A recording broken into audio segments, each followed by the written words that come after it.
इस घटना के शिकार हुए थे, गंभीर रूप से घायल हो गए थे, उनमें से ज़्यादातर जो लोग हैं जिनसे आज मैंने बातचीत भी किया है, वे सभी इस बात को बोलते हैं कि हादसा कार्यक्रम के उपरांत जब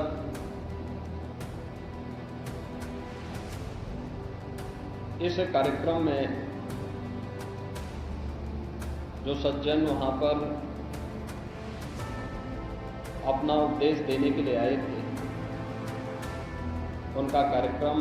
या उनकी कथा संपन्न हुई तो कथावाचक के मंच से उतरने के बाद जीटी रोड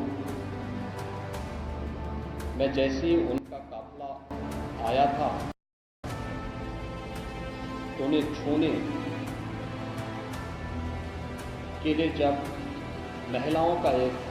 दल उधर बढ़ा, उनके पीछे पीछे भीड़ गई और इसी के बाद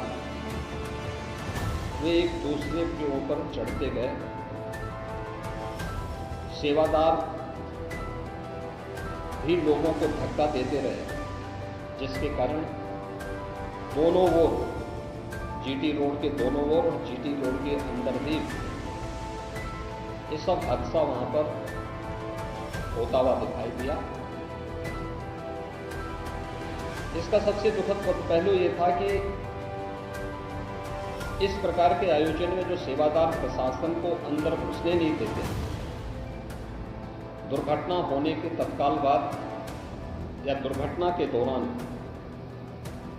प्रारंभिक रूप में इन्होंने पहले वहां पर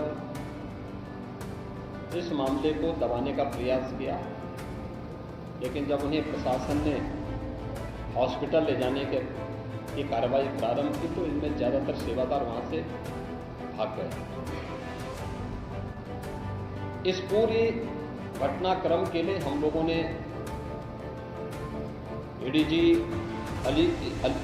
आगरा की अध्यक्षता में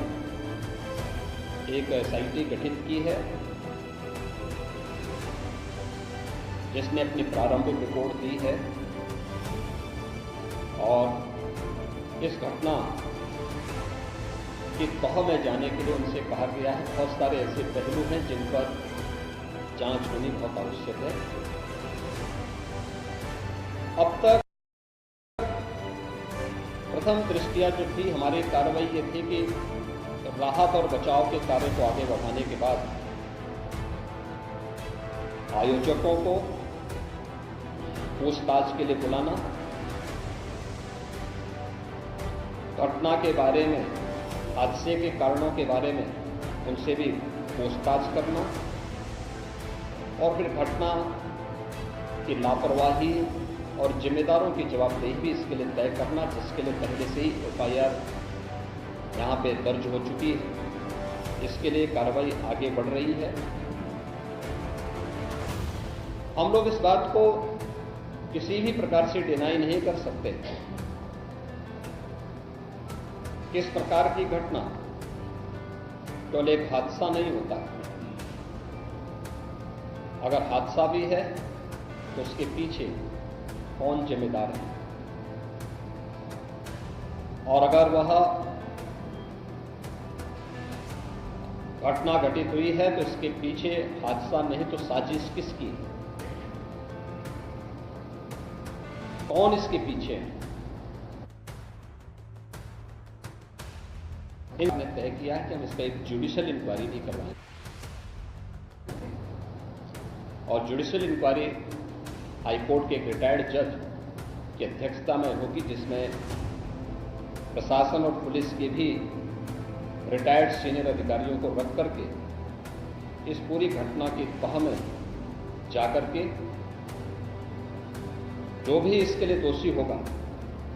उन्हें इसकी सजा देना और इस प्रकार की घटना की पुनरावृत्ति न हो, इनके बारे में एक सुझाव और एक SOP उनके माध्यम से बनाई जा सके, जिसे आगे इस प्रकार के किसी भी बड़े आयोजन में लागू किया जा सके। यह हम लोग सुनिश्चित करेंगे